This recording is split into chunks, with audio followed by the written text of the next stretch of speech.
Hello, my dear friends. I'm really glad to welcome you on PechaKucha, Kyrgyzstan. And since we have to start immediately, we talk a lot about green economy, green technologies, and let me share today just a little bit, maybe start talking about green communications. What is coaching? Actually, coaching is an active partnership which helps clients to get beneficial results on their personal and professional lives. This is an instrument which can be used by every effective person who wants to be. Coaching in simple words, yes, based on my experience, this is the shortest way to reach our goals in personal and professional lives, and this is the shortest way to be effective and see and enjoy the life. How is it?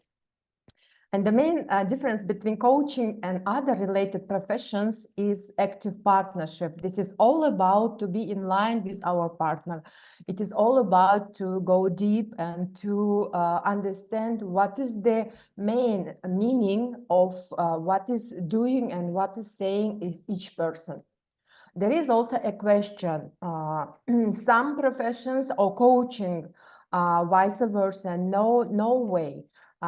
You can use very effectively coaching instruments and coaching technologies to be effective if you are a trainer or consultant or mentor, etc.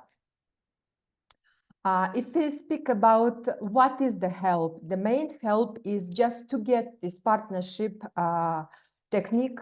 And the second one is asking very deep and very effective questions just to create a process in which a person can be more involved in the process.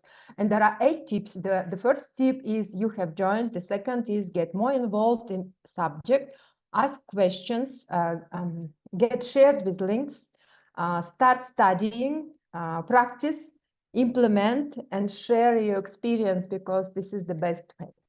And there are 4 main principles of coaching communications. The first one is non-directive style. The second one is non-judgmental. The third one is working with the future. And the fourth one is to take a position of observing. What is non-directive style? This is a classical way of making our jobs. This is all about, there is a task and there are some tips how can be done this task.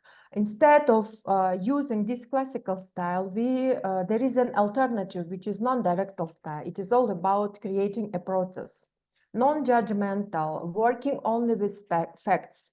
There are no emotions. There is just an alternative to be constructive, not to be in a hurry to judge every obstacle or situation or people. Working with the future, of course, we have our past, we have our present, but this is better to make our activities towards to our future, because then there is a real chance to get to the result. And the fourth principle of the coaching communication is being in the position of observing two different ways. In one is I'm in with emotions, etc. And the second one is I'm around. Then I have the opportunity to see more than just to be in the situation or obstacles. And there is a very good instrument which can help us, which is Miles Downs Model T, which help us to ask more, to ask more and really see what is in deep, what is in behind of what I'm saying, what I'm doing, and what I want to do. The main question is what is more? What is more? Then it helped me to gather all the information to make and help me to make better decisions and to reach better solutions to be effective. What is pyramid of logical levels? This is a pyramid which is created by Dills, and this is something which can help us to go through to go through this pyramid and see what are the steps of my developing. Awareness of meanings, what is this about? As soon as I understand what I want, as soon as I understand what is the instrument which can help me and which can bring to my goals, the better it is, because the sooner I get it, the sooner I can have a chance to start to share. And what are the questions? What are the important questions and which order we have to ask? It depends on each stage. Of course, it is not it is impossible to share with you all the information according to the coaching, but the main questions are what, for what, and how. Where to get this information? This is all about Institute of Coaching and Mentoring, in which I also have studied, and now I am one of the mentors of this institute. Since you have interest of coaching, please contact me. I would love to share my experience and more about my institute and what can you get studying on this institute. What are the contacts? As I said, I can share my telephone numbers and my email right now in the chat, and then you will be able to get more information. So in that case, I really appreciate this format of getting more involved. Of course, this is stressy, but this is something really challenging, and I like this format of communicating with my CELA fellows. Thank you very much. Thank you, Dina. Hi, everyone. Today, I want to share my experience of becoming a better parent. I'm sure a lot of you are parents as well, and many of these things might be relevant to you, but I just thought that some of these experiences might be useful. I mean, I became a parent at age of 24. And I used to think that, parents' job is to teach kids, but I was dead wrong. It's a two-way street where not just parents teach kids, but kids teach parents. Here are the learnings I wanted to share with you that made me a better parent. You will probably notice that I used pictures from famous movies to make this presentation a little bit more fun. And the first I wanted to start with, first mistake I made. I have 3 children, so my oldest son, he was let's say the experimental one, with which my wife and I we learned a lot. And the first was overprotection, and that leads to insecurity in a child when you try to protect them too much. From my experience, it's very important to allow your child to be independent, to try new things, to make mistakes, and to learn from those mistakes. It's totally normal for a child to learn from his or her own mistakes. The second thing that I struggled with at first is having too much control, which leads to little or no experimentation and initiation from your child. Kids become afraid of trying new things and become afraid of literally adventures that life can bring them. And it's very important. What I learned is to allow kids to try out new things, and the earlier they start getting into these adventures, the better, because it makes not just life interesting, but it makes them wonder about many things that they care about. The third is the imperfections and struggles that we as parents try to hide from our kids. This actually, for most of the time, leads to this, let's say, false understanding of the world, and it's quite important to actually tell the truth to kids and share with them the struggles that parents are having. But at the same time, it's important to show them how to overcome these struggles and hardships in life. Another one is, I mean, I was raised, my father was very strict, and I was also quite strict and tough all the time in terms of discipline and things of that nature. But that's not fun at all. It's very important to not just balance everything, but to try to make everything as fun as possible. And it's very important to allow yourself to be silly sometimes and to be relaxed with your kids. I think there's a little bit of lag. There you go. Okay. The next is being realistic all the time, and this leads to little or no ambition. Kids think realistically as well, and they stop dreaming, which is bad. I think it's very important for kids to keep dreaming, and if when they become adults, I think when they realize that dreams do come true, if you put the work in, if you put the dedication in. That allows them to pursue their hobbies, pursue their whatever interest they have. So it's really, really important to never forget the dream. The next one is fun one because I was afraid actually sometimes when my kids ask tough questions like how do you explain to them where kids come from, you know? And I mean, we used to be told that, you know, the kids are found in the cabbages or whatever. But my wife and I realized that it's very important to tell them the truth and to explain that truth, as well as other things. I mean, there are tough questions coming at you all the time from the smallest age till when they're teen and older. And it's actually very important to look forward to those tough questions, I think. And it gets easier the more questions you have of that nature. Another thing I think that we have in our region in particular is when parents showcase other kids as examples, and you know, like oh, that child, or I don't know, my friend's child, my uncle's child, like Daniar wrote in our group, my mom's friend's child, and that of course leads to kids being not sure of themselves and thinking that other kids are better. And I think it's very important to lead by your own example, to show kids that not to tell them what they can do better, but to actually show with your own example what could be done better.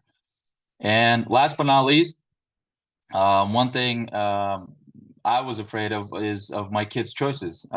This includes, you know, their hobbies, sports, activities, friends, and etc. And this is something that I think happens all the time, and it's very important to trust the process, to let your kids make their own choices. And the biggest choice that I allowed my oldest son, who's 11 right now, is to allow him to study for 1 year in Istanbul and to live there with my parents. And that was a very tough decision that my wife and I had to make, but I think it was a very good decision. Yeah, and last but not least, again, a quote that I like is, it's important to be a good student first before becoming a great teacher. And I wish all of you good luck with raising kids. Probably the most important thing that we as parents can do. Go ahead. Hello, everyone. I'm very happy to be here with you and share some of my work experience on biodiversity conservation in Kyrgyzstan. Why is it important to protect biodiversity? Because it's important to keep animals and plants in the wild in balance, to keep our ecosystems healthy. The best way to bring us all together and overcome our differences is by sharing stories. So I'll tell you a story about my organization and the work we do to protect nature. And you can read this a wonderful quote by Michael Sheen here. Fauna and Flora is a British organization, and in fact, it's the oldest conservation NGO in the world, established in 1903. We work in almost 50 countries, including Kyrgyzstan, for the past 30 years, and we have close to 200 staff members working globally. In various regions. Here you see the first ever pictures of snow leopard taken in Kyrgyzstan back in 2005. Snow leopard is the king of Kyrgyz mountains. We are 94% mountainous territory, so it's at the top of the food pyramid of mountain ecosystems, helping to keep them healthy by regulating numbers of ungulates. The fruit and nut forest in the south of Kyrgyzstan is often referred to as the Garden of Eden because it hosts a variety of rare plant species as well as animals. As in terms of plant species, they are source of modern-day crops across the world. Malus sieversi is the apple, which is called the original apple, also found in Kazakhstan, is the apple from which all modern-day apples originated. Anywhere from Australia to Latin America, all apples originally came from Central Asia. Malus niedzwieckiana is also another very important wild species, critically endangered with only 161 wild species in our forests. They are thought to be useful for health benefits, but that's yet to be studied. Piruskazhinsky is a wild pear species, again, an important genetic pool for any selection work that has been done, will be done alongside with some other wild pear species. We protect biodiversity by building capacity of forestry units, protected area staff, by providing them with necessary training, equipment, vehicles, uniforms, and generally doing experience exchanges among them so that they can learn from one another. We create connectivity in forest zones to make forests stronger by growing nurseries of rare and threatened plant species, also purchasing from forestry units, planting back in the forest with communities, and also doing direct protection like fencing wild mother trees. To make this work more effective, we support livelihoods of communities. There are close to 200,000 people living in the forest and around the forest, and we give out small grants so that people could have alternative income generation activities, like you see on these pictures, beekeeping and so on. Semper Augustus in his amazing tulip species back in the 17th century, it cost as much in the Netherlands as a grand house on a canal in Amsterdam, but it disappeared because this beautiful coloring was due to a virus which eroded and eventually killed the flower. So everybody thinks that tulips come from Holland, but wild tulips, which are the source of all modern day tulips, come from Kyrgyzstan and Central Asia. In Kyrgyzstan, we have 27 species. In Central Asia, we have more than 60, and there are close to 90 species across the world growing in the wild. This is a new tulip species which we discovered 2 years ago. It's called Tulipa toktogulica because it was found in Toktogul region of Kyrgyzstan, and it might be related to our Kadir Toktogulov. We have to find out that. What else? This one is a bit long.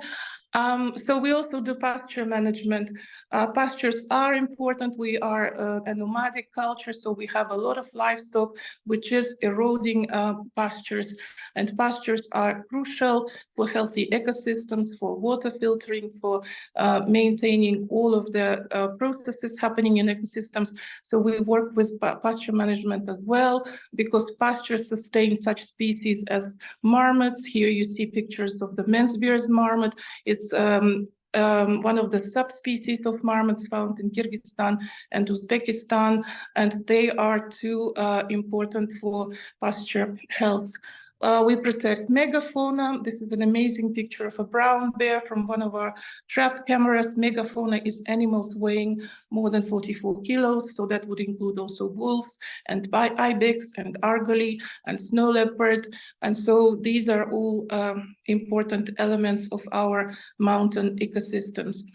Fauna and Flora also works on preventing illegal wildlife trade. You see a picture of the steppe tortoise here, which is a highly traded species as a pet species, and also sometimes people use it for so-called medical purposes, and we work with law enforcement agencies to prevent that. Climate work and awareness raising generally is important. We work both with adults and children, to make them aware of the importance of biodiversity conservation and taking adaptation measures to mitigate consequences of global warming.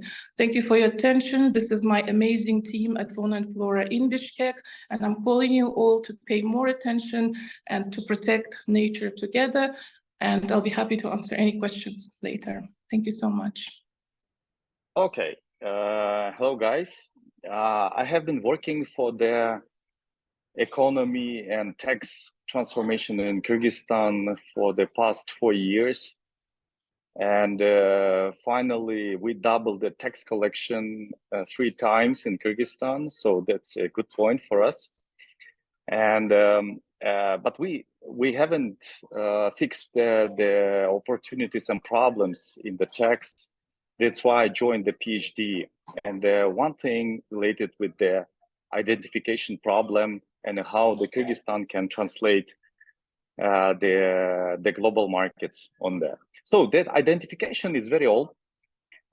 It's related to when first we were born. In Kyrgyzstan, for example, we identify each other through the 7 generations, fathers. That's why we know the root of our identity. And in Kyrgyzstan, we have a modern passport system, which is has a unique number, even digital signature, face ID, and fingerprint, holography, but it's a registration. It's not an identity, even though I talked to some my Turkmenistan guys right now, they don't have such kind of identity.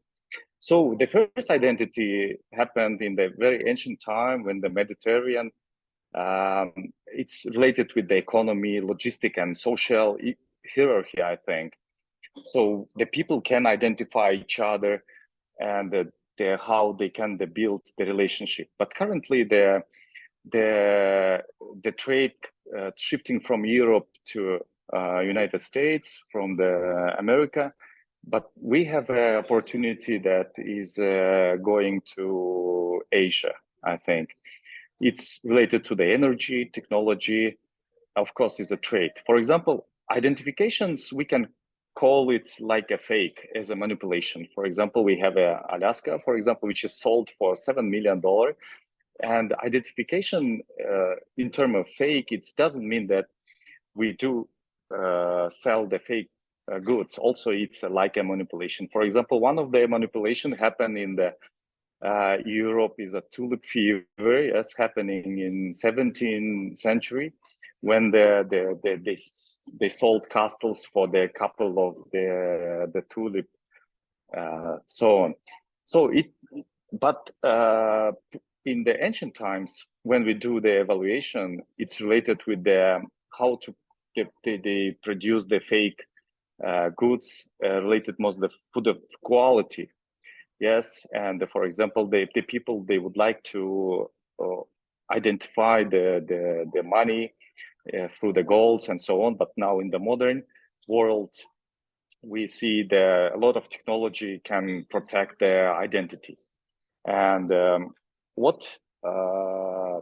the economy is changing from the global production to the global consumption is the previous, I think, story. But the current environment is saying that the production is a more specific for the consumer groups. I think the more, how to say, more targeted and more personal, I think. So in this case, for example, we can see how the economy resolved this problem. For example, the cars, they have ID evolution from these numbers. This is most fast movable and technology high group. This is the car. So all the productions identify the cars through the specific codes. And this is the evolution you can see through the mobile phones. They have EMA codes specific, and you can find any user subscribers of the mobile network anytime, anywhere. So through the economy, logistic, we have a GS1 global code for I think you know this on every product, but this system of identifications doesn't protect for the fakes, for the duplication and so on. And we have a different technologies like RFID, and we have a data matrix and so on. So let me go for the simply describing what's the identification problem of the goods for the logistic. First of all, you see the cola, yeah? For us, for the consumers, is the same product.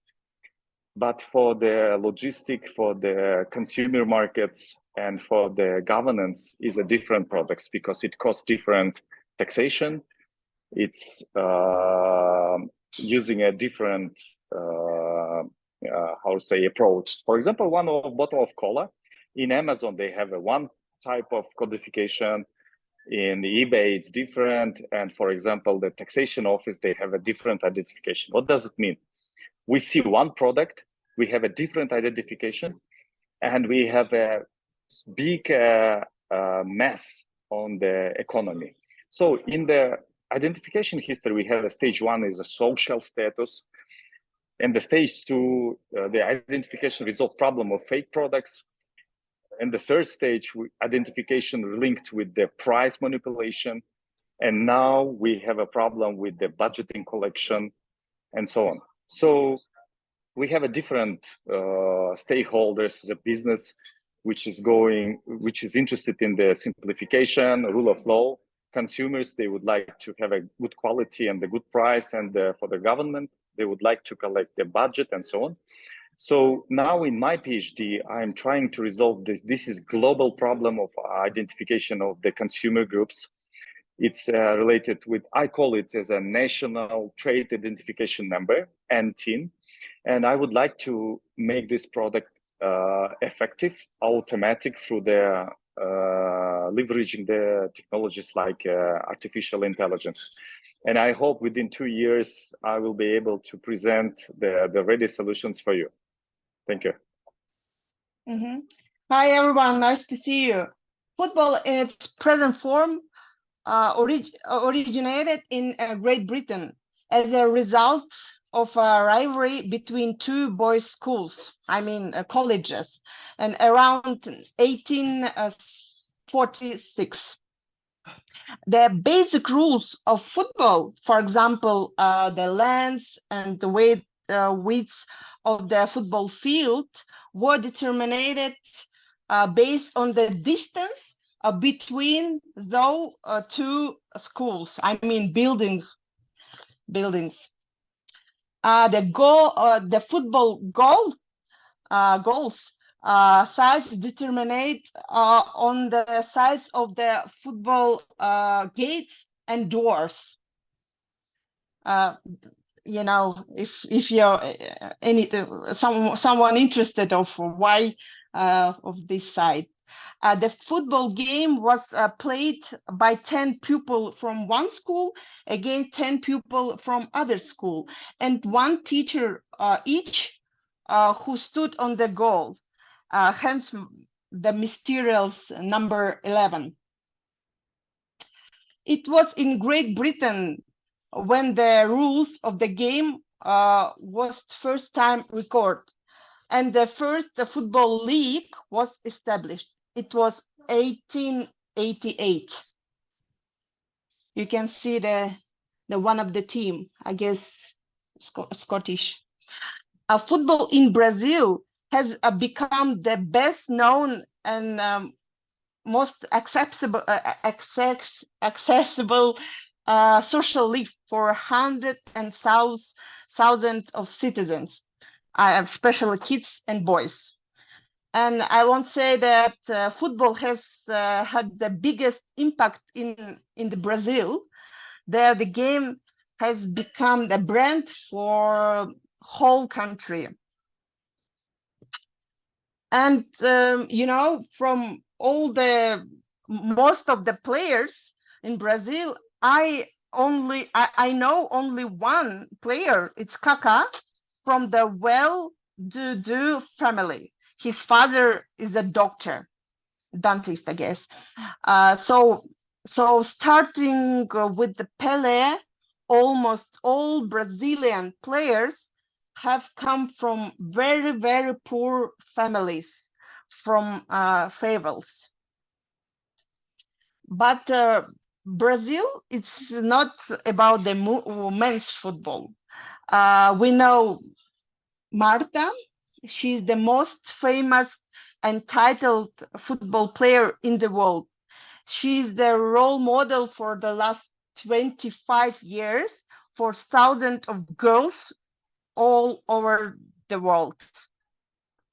But like everything in this world, football has a downside, a dirty and dark side of the beautiful game. It's child trafficking. In Latin America, especially Brazil, Argentina, Uruguay, many parents see football as a profit. If in this family a boy is talented in sport, and especially in football, they are willing to sell their son for 5,000 euro to football agents and scouts. I have this research from my colleagues from Great Britain, from one of the agency, I mean information agency. In Africa, football also in an important social lift. Their talented boy can be bought for 3,000 euro. Around 5-6 year boys. Football has also become my social lift. I grew from football fan of FC Liverpool to big lady boss. I'm joking, just ex-co member of Kyrgyz Football Federation and president of the Kazakh Players Union. And I don't know how else I would have met with the presidents, the kings, the sheikhs of many, many countries, and for sure famous football stars without football. Thanks to football, I visited 98 countries. I'm planning to increase that number. In January, I was in Doha, Dina, for the Asian Cup with my Kyrgyz national team. Even in our not football country like Kyrgyzstan, football serves a social lift for the boys and girls. Here, Aidana Oturbaeva, she's most famous football player in Kyrgyzstan and ambassador of UN. Football helps to solve football social problems and build bridges of understanding. And you know, I'm trying to use football for the protecting women's rights and any conflicts on cross-border regions. For example, the ladies playing in Batken. Through football, we're successfully helping disabled people to socialize. You know, it's Ali from Kazakhstan. He met with Messi, Ronaldo, and his super talented boy, and big role model for the most boys in Kazakhstan. And I have a dream. I have dream to assembling a Kyrgyz amputee football team and participate in the World Cup. Thank you, and we'll be happy to any question or comments. Welcome, everybody. My name is Daniar Niazov, and today I'll speak on the cybersecurity challenges for the businesses. Thank you, everyone, for this opportunity. And cybersecurity challenges is getting actual day by day, and it's really important for the business and private also. Let me introduce myself. I'm from CELA 9. I'm co-founder and managing partner of the IT company Greenlight ITS. This is specialized on the cybersecurity. We operate in Kyrgyzstan, Kazakhstan, Uzbekistan, and Dubai. Managing office is in Czech Republic. Why cybersecurity is important is actually the question that is for actual like 5 years ago. Now it's everybody understand that businesses, most of the businesses are digital, and you have to protect your business assets, and the information is very important. Threat number one is the ransomware. You should protect your business assets and your business assets in the digital form. So you have to be sure that the software you're running, the computer you're using is protected. Ransomware attacks involve cyber criminals encrypting your data and demanding a ransomware for its release. Ransomware can disrupt operation, compromise sensitive information, and damage your brand reputation. You should always back up your data. Be sure what type of software you're using, and never use hacked software. Also, protecting your data, your infrastructures is not enough for today's. You have to be sure that your supply chain is also protected, that hackers can come from your partners and contractors. Supply chain attacks exploit vulnerabilities in your vendor system to inflate your organization. It can be compromised. Compromised supply chain can lead to data breach, financial loss, and legal issues. And the third threat is zero-day vulnerability. You should be you should know that not all viruses or threats are known, and always there is unknown threats that should be investigated before. So zero-day vulnerabilities are unknown flaws exploited by the attackers before patches are available. Though those attacks can disturb operation, compromise customer trust, and result in financial loss. Stay informed about emerging vulnerabilities. It's very important. So everybody is now on the clouds, and you're using clouds, and so you should be you should be sure that the services you're using in the cloud is safe. As business embrace cloud services, securing data in the cloud becomes critical. Misconfiguration can lead to data leaks, compliance violations, and reputational damage. So what you should do: implement strong access control, regularly audit cloud configuration, and train employees on secure cloud practices. Training is very important. Day by day, it's getting more important. And the fifth threat is the insider threats. From the statistics, I can say that most of the attacks come from the insiders. So insider threats come from employees or contractors who has the access to your system. Insider incidents can result in data leaks, intellectual property threats, and financial loss. What you should do is, for sure, monitor user activities, enforce least privilege access, and foster a security-aware organizational culture. And the sixth and very interesting cybersecurity threat is artificial intelligence-powered attacks. Cyber criminals are leveraging artificial intelligence for more sophisticated attacks. Artificial intelligence-driven attacks can bypass traditional defense and cause significant harm.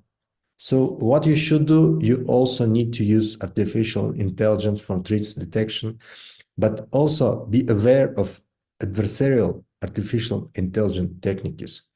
So you should, you can't say now that I don't want to use artificial intelligence. You have to. Last but not least is the privacy regulation of compliance, privacy regulation and compliance matters. Stricter data privacy regulation like GDPR require business to protect personal information. Non-compliance can result in healthy fines and damage your reputation.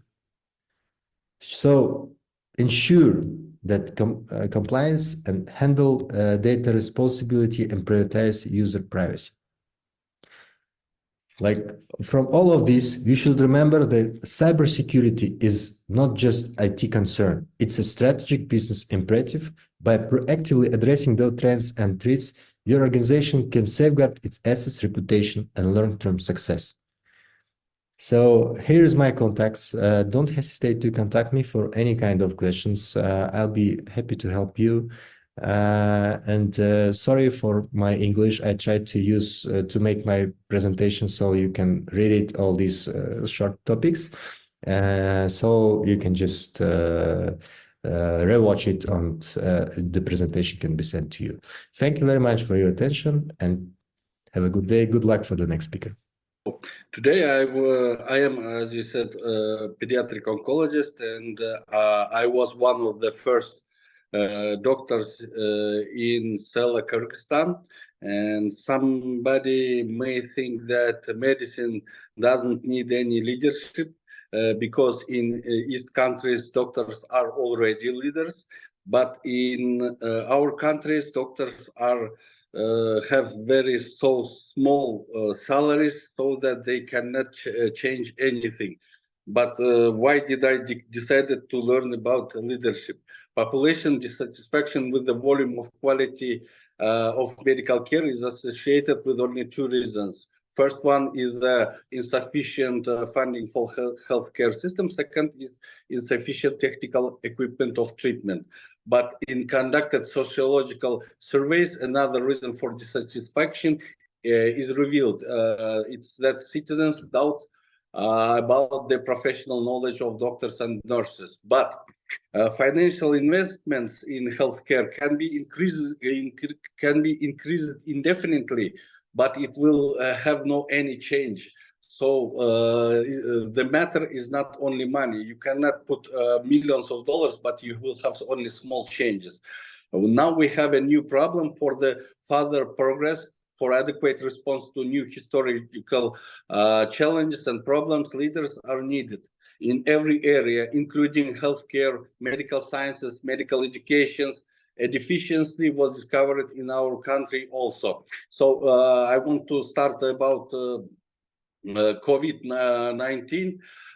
In these conditions, all CELA Kyrgyzstan and me, we organized a department for children with cancer who suffered from the COVID-19. And our team organized it so well that we hadn't any deficiency of drugs, any deficiency of food, any deficiency of anything. We were one of the best departments in our country.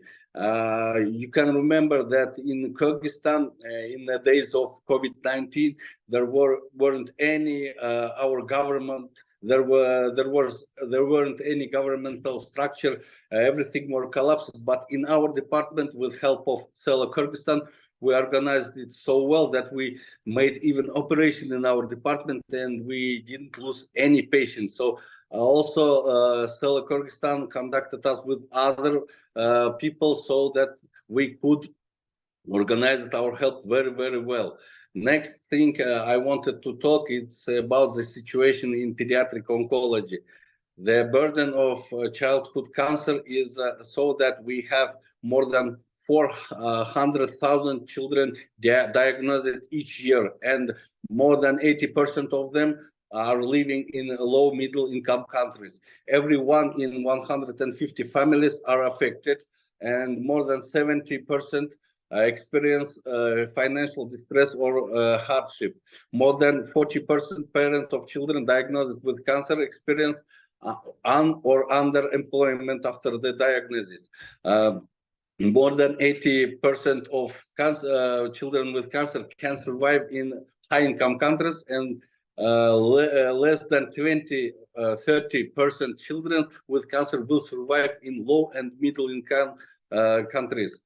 So next topic I want to say is that our leader, Danny Thomas, in America said no one should die in the dawn of life. And when he was young, he asked the God to become very famous. And when he became famous, he asked, well, in which area there is a bad situation. And somebody told him that in oncopediatrics, there are only 3% of survival. And he organized the big hospital in Memphis, so that when Danny Thomas died, the survival rate in that clinic was more than 80%. This picture shows the condition in which were children 10 years ago. You see that this picture was drawn by our patient, and you see that she wanted to draw flower, but this flower had a thorn. This thorn explains that she has a pain, so very serious pains. So we decided to change the situation, and we asked our first lady, our ministry, to change the situation. We asked a lot of foundations, and finally we found out that there is a global initiative for a childhood cancer, in which we tried to enter 2 times during 4 years. Once we lost, but finally this year we won this global initiative, and WHO is going to help us with the drugs, with the education, with the laws, and so on, so that this year our government has a letter of WHO organizations that we entered that global initiative against childhood cancer. And finally now, in 10 years, we have a big center. Before we had only 1 department for 20 patients, but we now have a, you can see here, very big building. We have a budget for 100 million.